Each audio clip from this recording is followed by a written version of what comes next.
여러분 안녕하세요. 오늘 영상에서는 최근 코트에서 사라진 정윤주의 진짜 이유를 파헤쳐 보겠습니다. 지난 시즌 흥국생명의 핵심 공격 자원으로 주목받았던 정윤주가 왜 이렇게 갑작스럽게 출전 시간을 잃게 되었는지 많은 팬들이 궁금해하고 있습니다. 정윤주는 지난 시즌 국내 선수 득점 4위라는 성적을 올리며 팀의 핵심 전력으로 자리 잡았고 중요한 순간마다 과감한 공격으로 흥국생명의 우승 여정에 결정적인 기여를 했습니다.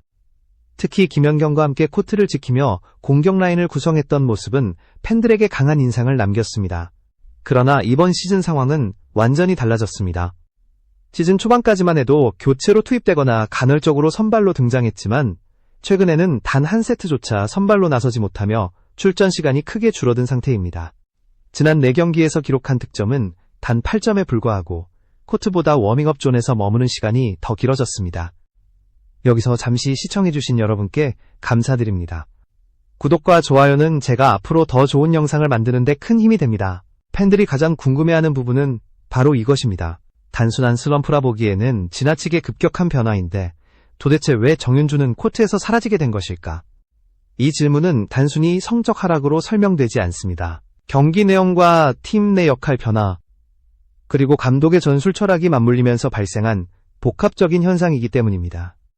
시즌 초반의 분위기만 보아도 정윤주는 분명 기회가 주어지는 듯 보였지만 시간이 지날수록 출전 비중은 빠르게 줄어들었습니다. 공격력만 놓고 보면 여전히 팀에서 존재감을 발휘할 수 있는 선수임에도 불구하고 팀의 현재 구성과 전술적 요구는 다른 방향으로 흘러가고 있습니다. 이번 영상에서는 정윤주가 왜 전처럼 자신의 자리를 지키지 못하게 되었는지 그 변화의 핵심을 하나씩 짚어봅니다.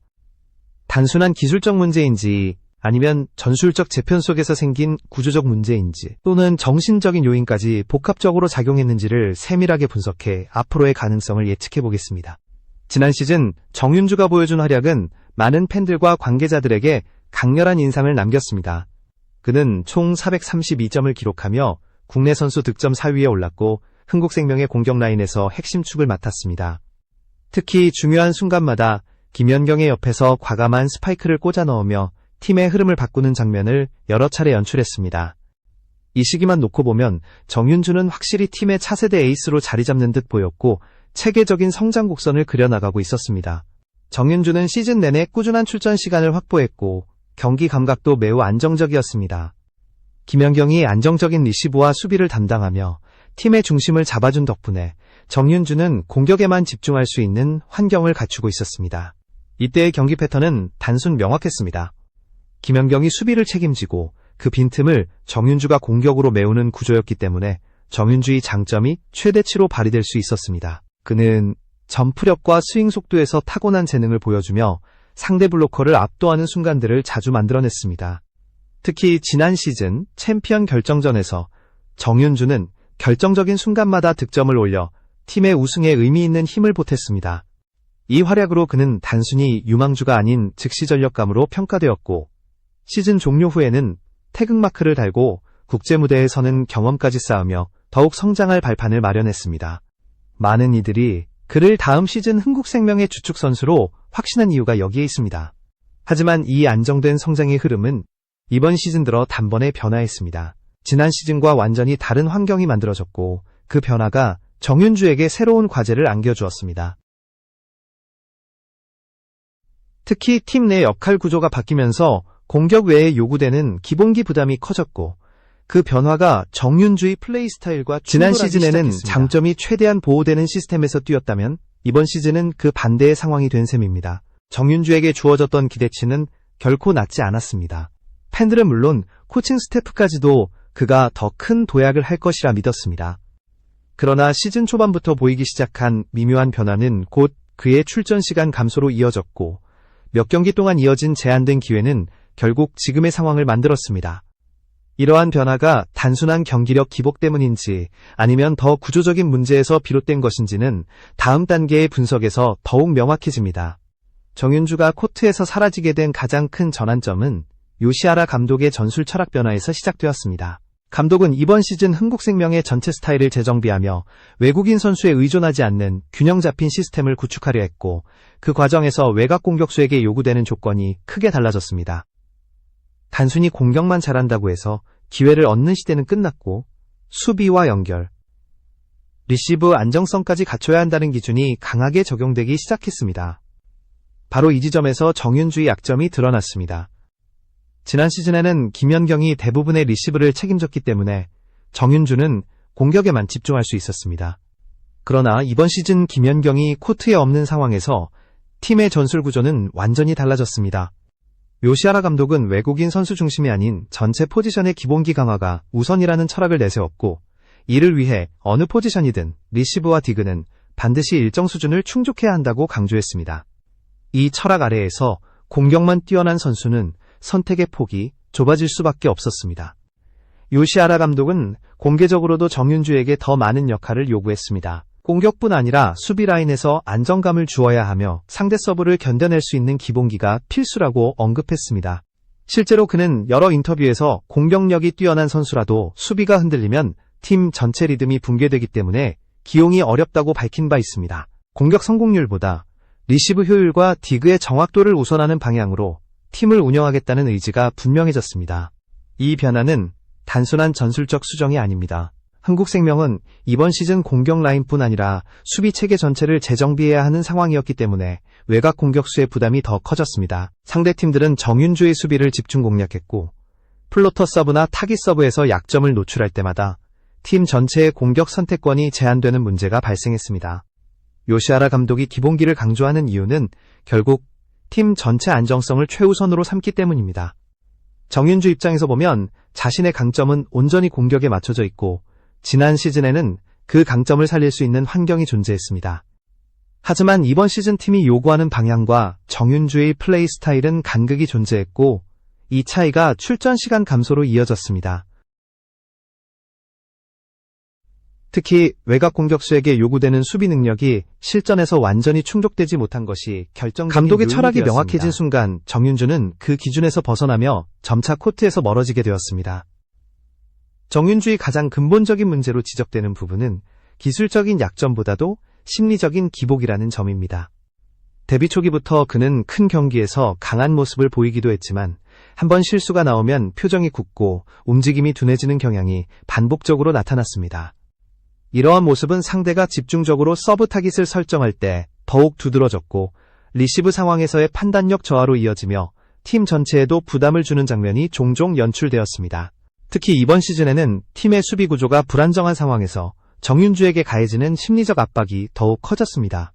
지난 시즌처럼 김연경이 전체 흐름을 정리해주는 환경이 사라지자 정윤주는 스스로 리듬을 회복해야 하는 상황을 자주 맞이했습니다. 그러나 연속 실수가 나올 때마다 흔들리는 모습이 누적되면서 감독의 신뢰 역시 점차 낮아졌습니다. 공격 순간의 임팩트는 여전히 뛰어나지만 이러한 멘탈 기복은 출전 기회를 제한하는 요소로 작용했습니다. 기술적인 측면에서도 수비와 연결 플레이에서 아직 해결해야 할 과제가 남아 있습니다. 상대의 플로터 서브나 궤도가 흔들리는 서브에 노출될 때 흔들림이 느껴졌고, 디그 시점에서의 반응도 일정하지 않았습니다. 이러한 불안정성은 세터가 공격 패턴을 다양하게 구성하는 데 제약을 주었고, 팀의 전체적인 공격 흐름에도 영향을 미쳤습니다. 리시브 효율이 낮아지면 공격 기회가 줄어드는 것은 물론 상대팀 블로커에게 전술적 여유를 주어 불리한 경기가 이어질 수밖에 없습니다. 정윤주의 장점이 매우 뚜렷하다는 점은 부정할 수 없습니다. 높은 점프력과 빠른 스윙 스피드는 리그에서도 손에 꼽히는 수준이며 결정적인 순간에서의 폭발력 또한 여전히 강력한 무기입니다.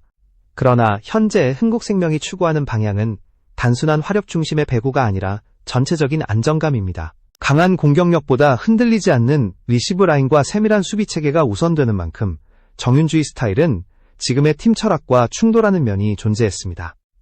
또한 경기 흐름 속에서 자신감을 잃는 순간이 누적되면 공격 선택에서도 소극적인 경향이 나타나 패턴의 단순화로 이어집니다.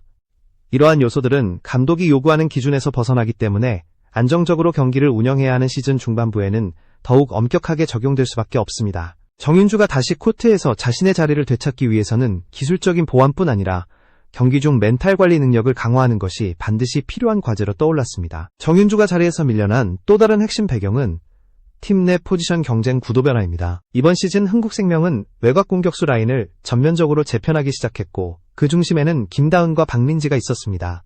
두 선수는 지난 시즌에 비해 출전 기회가 크게 늘었고 각각의 강점을 확실히 드러내며 감독의 신뢰를 얻었습니다. 이 변화는 단순한 로테이션 조정이 아니라 팀 방향성 자체가 바뀌고 있다는 신호였습니다. 김다은은 공격과 수비 모두에서 꾸준히 성장하는 모습을 보여주었고, 기본기 안정성이 감독의 기준을 충족시키며 서서히 주전 라인에 안착했습니다. 특히 리시브와 디그에서 흔들림이 적어 전체적인 수비 흐름을 잡아주는 역할을 수행했고, 그 결과 팀은 공격 패턴을 다양하게 전개할 수 있는 여유를 확보했습니다. 이는 정윤주가 가지고 있지 못했던 영역이며 감독이 중시하는 포인트와도 정확히 맞아떨어졌습니다. 박민지는 공격 성공률이 높지 않음에도 불구하고 감독에게 큰 신뢰를 받고 있습니다. 이유는 명확합니다. 수비 안정성과 연결 플레이, 그리고 난구 처리 능력이 팀의 전체 흐름을 지탱하는 데 큰 도움이 되기 때문입니다. 공격 포인트는 적더라도 팀에 기여하는 기본기 능력이 뛰어나기 때문에 이러한 자원은 전술적으로 매우 중요한 가치를 지닙니다. 요시하라 감독이 강조하는 철학에 정확히 부합하는 선수이기도 합니다. 이 두 선수의 급부상은 정윤주에게 매우 불리한 상황을 만들었습니다. 공격력 하나만으로 팀 내 경쟁력을 확보할 수 있었던 지난 시즌과 달리 이번 시즌은 기본기 다방면이 필수 조건이 되었고, 그 기준을 충족하는 선수들이 등장하면서 정윤주는 자연스럽게 우선순위에서 밀릴 수밖에 없었습니다. 게다가 시즌이 진행될수록 이 조합은 더욱 견고해지고 있으며 감독의 신뢰도 역시 더 강하게 굳어지고 있습니다. 결과적으로 정윤주는 지금의 경쟁 구도에서 스스로의 가치를 다시 증명해야 하는 상황에 놓였습니다. 단순히 공격 포인트를 올리는 것만으로는 부족하며 수비와 연결, 리시브 안정성까지 갖춰야 다시 균형 잡힌 선수로 인정받을 수 있습니다. 포지션 경쟁이 심화될수록 단점이 그대로 드러나는 선수보다는 기본기를 기반으로 팀 전체에 기여하는 선수가 우선순위가 될 가능성이 높습니다. 이러한 현실 속에서 정윤주가 반등하기 위해 어떤 방향으로 움직여야 하는지가 중요한 과제로 떠오르고 있습니다. 정윤주가 현재 처한 상황은 결코 가벼운 문제가 아닙니다. 지난 시즌까지 확실한 성장세를 보이며 팀의 미래 자원으로 평가받았던 그가 불과 몇 달 만에 출전 기회를 거의 얻지 못하는 위치까지 밀려났다는 점은 선수 본인에게도 큰 충격일 것입니다. 그러나 이러한 상황이 곧 선수의 한계를 의미하는 것은 아닙니다. 오히려 지금의 시기는 정윤주가 자신의 플레이 스타일을 한 단계 더 확장할 수 있는 중요한 전환점이 될 수 있습니다. 정윤주는 여전히 리그에서도 손꼽히는 공격 재능을 가지고 있으며 중요한 순간에서 폭발력을 보여줄 수 있는 능력도 충분히 갖추고 있습니다. 문제는 이 능력을 최대한 발휘하기 위해 요구되는 기본기와 수비 안정성이 아직 팀이 기대하는 수준에 충분히 도달하지 못했다는 점입니다. 팀 시스템이 변화한 만큼 선수 역시 새로운 기준에 맞춰 변화해야 하며 지금의 환경은 그 과제를 더욱 분명하게 드러내고 있습니다. 요시하라 감독 역시 기본기와 안정성을 강조하는 철학을 가지고 있지만 이는 단순히 선수를 배제하기 위한 목적이 아니라 팀 전체의 승리 구조를 만들기 위한 선택입니다. 이러한 기준을 충족한 선수들은 점점 더 중요한 역할을 얻고 있고, 그 변화는 시즌이 진행될수록 더욱 뚜렷하게 나타나고 있습니다. 정윤주가 다시 주전 경쟁에 뛰어들기 위해서는 자신의 장점을 유지하면서도 팀이 요구하는 수비적 요소를 반드시 보완해야 합니다. 정윤주의 멘탈적인 측면도 향후 반등의 중요한 요소가 됩니다. 실수 이후 빠르게 흔들리는 모습이나 경기가 풀리지 않을 때 위축되는 패턴은 단순한 기술 문제가 아닌 심리적 안정감과 직결된 과제입니다. 출전 시간이 줄어들수록 자신감이 떨어질 수 있는 악순환이 반복될 가능성이 있기 때문에 선수 스스로 심리적 루틴을 확립하고 이전보다 강한 집중력을 유지하는 것이 무엇보다 중요합니다. 그러나 한편으로는 충분한 가능성도 남아 있습니다. 시즌은 아직 길고 팀 내 포지션 경쟁도 현재의 구도가 절대적으로 굳어진 상태는 아닙니다. 경기 일정이 누적되면서 선수 기용폭이 넓어지는 시점도 반드시 존재합니다. 이때 정윤주가 변화한 모습을 보여줄 수 있다면 감독의 신뢰를 회복하고 다시 기회를 받을 여지는 충분합니다. 결국 중요한 것은 언제 찾아올지 모르는 그 순간을 대비해 꾸준히 준비하는 태도입니다. 팬들 사이에서는 여전히 정윤주가 가진 공격 재능을 높이 평가하는 목소리가 많고, 그가 다시 팀의 중심으로 돌아오기를 바라는 기대도 큽니다. 반등의 열쇠는 기술적인 보완과 멘탈 안정, 그리고 팀 시스템에 맞는 플레이로의 전환에 달려 있습니다. 과연 정윤주는 이 어려움을 극복하고 다시 코트 위에서 자신의 존재감을 증명할 수 있을까요? 시즌 중반을 향해 가는 지금 이 질문의 답은 오직 정윤주 스스로의 변화에 달려 있습니다.